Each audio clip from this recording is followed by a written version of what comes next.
আসসালামু আলাইকুম গাইস, সবাই কেমন আছেন? আশা করি সবাই ভালো আছেন। আলহামদুলিল্লাহ, আমরাও অনেক ভালো আছি।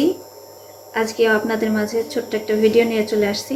তো ভিডিওটি হচ্ছে, আজকে আমার বাপজান আবদার করেছে। কি খাবাবো? রসমালাই। রসমালাই খাবে। মানে মাঝে মধ্যে, ছোট মানুষ তো মাঝে মধ্যে হুটহাট করে এক একটা জিনিস মানে খাইতে চায়, বায়না করে তার আম্মুর কাছে। তো আজকে নিয়ে আসছি, ভিডিওটা হচ্ছে আজকে হচ্ছে আমি রসমালাই তৈরি করব। তো এখানে হচ্ছে 3টা গুঁড়া দুধের প্যাকেট নিয়েছি। তো কিভাবে তৈরি করব ভিডিওটা প্রথম থেকে শেষ অবধি আপনারা দেখতে থাকুন। তো এই রসমালাইয়ের জন্য আমি এখানে নিয়েছি 3টা গুঁড়ো দুধের প্যাকেট, আর হচ্ছে এই যে একটা ডিম। আর এর সাথে যে সামগ্রীগুলো লাগতেছে সেগুলো হচ্ছে, এখানে আছে ঘি আর বেকিং পাউডার, মানে যাবতীয় যা যা আছে। এখন হচ্ছে আমি প্রথমে এই গুঁড়া দুধের প্যাকেটগুলো কেটে নিয়ে সবগুলো মিক্সড করব। তো আপনারা প্রথম থেকে শেষ অবধি ভিডিওটা দেখুন কিভাবে তৈরি করছি। প্যাকেটগুলো কেটে নিচ্ছি, একদমই অল্প। আমি এই 3টা প্যাকেট এখানে কাজে লাগাবো, যেহেতু প্যাকেটের মধ্যে মানে গুঁড়া দুধের সংখ্যাটা একটু কম, এই জন্য 3টা প্যাকেটই নিলাম। এই তো দেখুন গাইস, গুঁড়া দুধের প্যাকেট 3টাই আমি ঢেলে নিয়েছি। এর মধ্যে দিয়ে দিচ্ছি বেকিং পাউডার, হাফ টেবিল চামচ দিলাম। আর হচ্ছে এখন আমি দিয়ে দিচ্ছি ঘি, এই যে দেখুন। এখন দিয়ে দিলাম এর মধ্যে ঘি। এগুলো দিয়ে প্রথমে আমি ভালো করে মিক্সড করে নেব। এটা 3টা জিনিস আমি ভালো করে মিক্সড করে নেব। এখন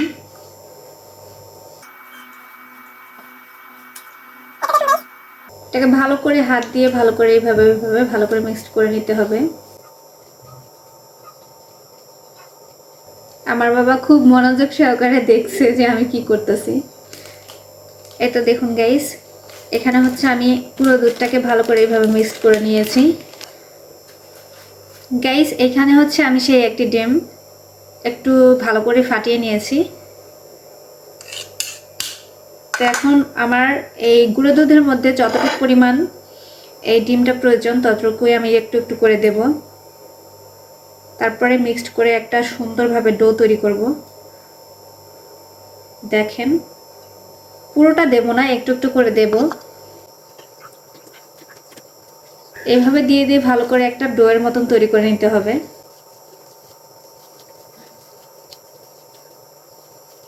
খুবই আঠালো মতো একটা ডো তৈরি হবে। দেখেন গাইস, যতটা ভালো করে এইভাবে মথে নেব ততটাই সফট হবে।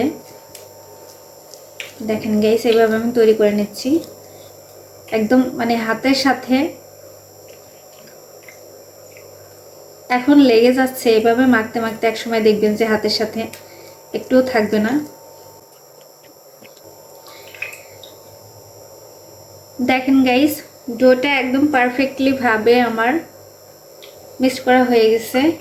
এখন সুন্দরভাবে 5-10 মিনিট, 10-12 মিনিট আর কি, আমি হচ্ছে অন্য একটা প্লেট দিয়ে ঢেকে রাখবো।